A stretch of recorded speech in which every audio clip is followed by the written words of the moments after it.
पूर्णिया के सांसद पप्पू यादव को जान से मारने की धमकी दी गई है। एक ऑडियो जो है वह तेजी से वायरल हो रहा है, सोशल मीडिया पर लोग शेयर कर रहे हैं, जिसमें लॉरेंस बिश्नोई गैंग के जो गुर्गे हैं वह पप्पू यादव को धमकाते हुए नजर आ रहे हैं। वह कह रहे हैं कि मैंने तुम्हारे पूरे घर की रेकी की है, तमाम ठिकानों के बारे में बताया जा रहा है जहां पर पप्पू यादव रहते हैं, और साथ ही साथ कहा जा रहा है कि लॉरेंस बिश्नोई ने उनसे बात करने की कोशिश की थी लेकिन पप्पू यादव ने उनसे बात नहीं की, और साथ ही साथ यह भी कहा गया है कि अब तुम उल्टी गिनती चालू कर दो। तो कहीं ना कहीं अब पप्पू यादव को जान से मारने की धमकी लॉरेंस बिश्नोई गैंग द्वारा दिया जाना कहीं ना कहीं पूरे बिहार में जो है सनसनी मच गया है, प्रशासन में हड़कंप मचा हुआ है। देखिए, इसको लेकर बातचीत करने के लिए मेरे साथ अखिल भारतीय अपराध विरोधी मोर्चा के राष्ट्रीय अध्यक्ष धनवंत सिंह राठौर जी हैं। धनवंत जी, लॉरेंस बिश्नोई की चर्चा लगभग 2-3 महीनों से चल रही है, लगातार लॉरेंस बिश्नोई जो है सोशल मीडिया पर तैर रहे हैं, पप्पू यादव को अब जान से मारने की धमकी दी गई है, क्या कुछ कहेंगे?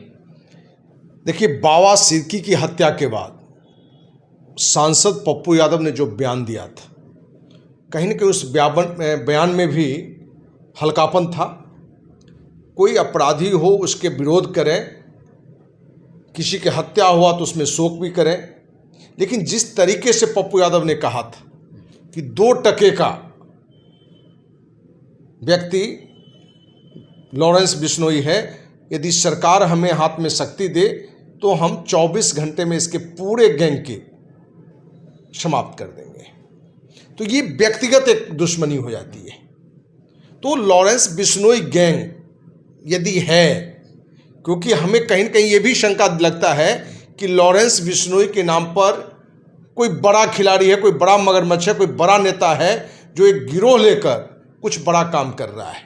हम तो देश के माननीय प्रधानमंत्री, राष्ट्रपति से कहना चाहेंगे, गृह मंत्री से, कि यदि आपके अंदर नैतिकता बचा है तो इस पूरी घटना की एक सीबीआई जांच कराइए।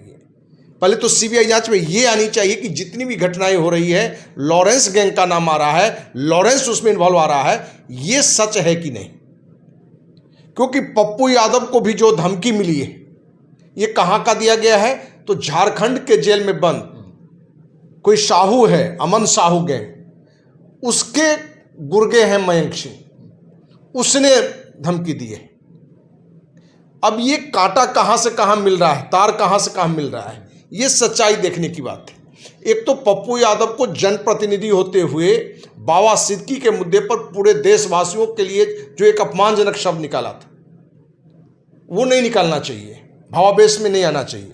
ये भी कड़वी सच्चाई है कि पप्पू यादव समाज के लिए हर जगह तत्पर रहता है, हर सुख दुख में हाजिर रहता है। वो बाढ़ हो, सूखा हो, किसी के साथ अन्याय हो, तो पप्पू यादव का रोल जहां सामाजिक एक्टिविटी में काफ़ी आगे है, वहीं कहीं ना कहीं सस्ती लोकप्रियता के लिए कुछ ऐसे बयान दे जाते हैं जिससे कि पूरा समाज भी शर्मिंदगी महसूस करता है। और वहीं अब ये नया एक लॉरेंस बिश्नोई गैंग के लेके एक नया लफड़ा आ गया है। अब इसमें कितनी सच्चाई है, सरकार को ध्यान देना चाहिए। और एक सांसद की बात है, एक जनप्रतिनिधि की बात है, सरकार को इस पर क्विक एक्शन लेना चाहिए। और जहां पप्पू यादव को सुरक्षा देने की बात होनी चाहिए, वहीं क्या लॉरेंस गैंग, क्या कहते हैं, बिश्नोई, क्या जैमर बंद करा के जेल से बात करना चाह रहा था पप्पू यादव से? क्योंकि बात आई है कि लॉरेंस बिश्नोई जेल का जैमर बंद कराकर पप्पू यादव से बात करना चाहा कॉन्फ्रेंस पर, जिस पर पप्पू यादव बात नहीं की, जिसमें ये बताया गया है कि पर मिनट 1 लाख रुपया दिया जाता है। तो ये तो पूरे सरकार के लिए शर्म से मर जाने वाली बात है।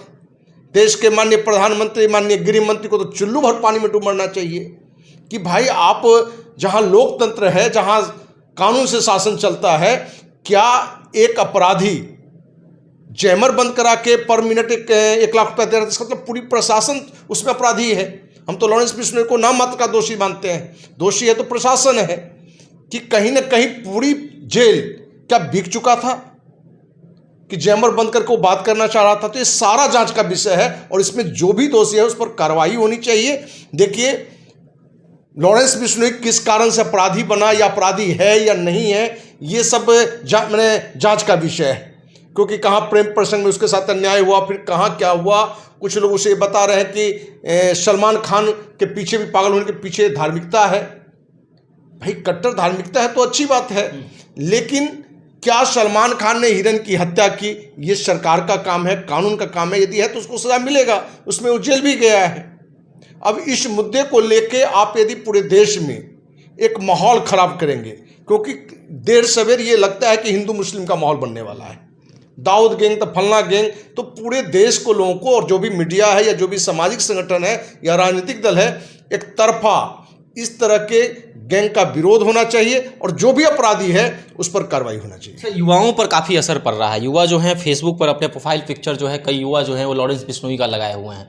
तो समाज आखिर किस तरफ जा रहा है? एक गैंगस्टर को जो युवा जो है समर्थन दे रहे हैं, उसको अपना भगवान मान रहे हैं, प्रोफाइल फ़ोटो लगा रहे हैं, तो इसको किस प्रकार देखते हैं? क्या समाज में ऐसे लोग कहीं ना कहीं कुछ अलग करना चाह रहे हैं? देखिए, लॉरेंस बिश्नोई को मीडिया जिस रूप में दिखा रहा है तो उसको लगने लगा है कि भाई ये योद्धा है, भगत सिंह की तरह है।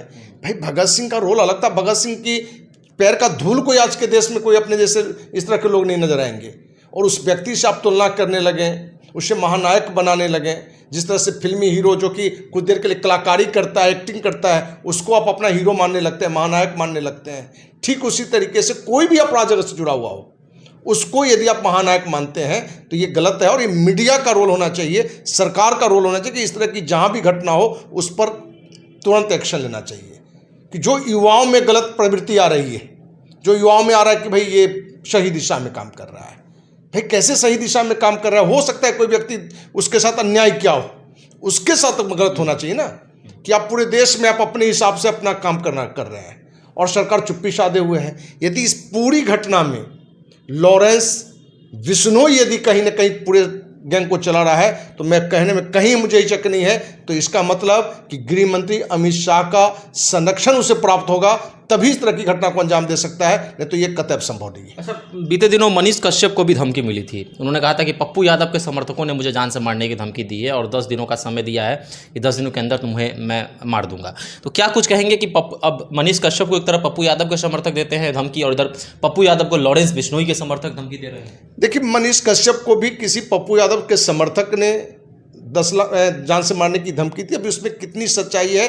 अभी सच्चाई की सस्ती लोकप्रियता के लिए भी लोग इस तरह की बातें करते हैं, और कुछ ऐसे मुद्दे होते हैं जहां आक्रोश में आके लोग धमकी भरे शब्द बोलते हैं, लेकिन उसका राजनीतिक मतलब नहीं होता है, भावनात्मक बातें होती हैं। किसी की बहन बेटी के सम्मान के साथ कोई बात हो तो कोई किसी की भी जान ले सकता है, वो कितना बड़ा भी पद पर हो, कितना बड़ा क्रिमिनल हो, कोई भी उस पर हमला बोल सकता है। लेकिन एक सामान्य सी बात को लेकर यदि कोई धमकी दे रहा है तो समझिए कि ये उस पर पूरी तरह से तुरंत कार्रवाई होनी चाहिए, कि कोई सस्ती लोकप्रियता के ख्याल से इस तरह की धमकी कोई क्यों दे सकता है।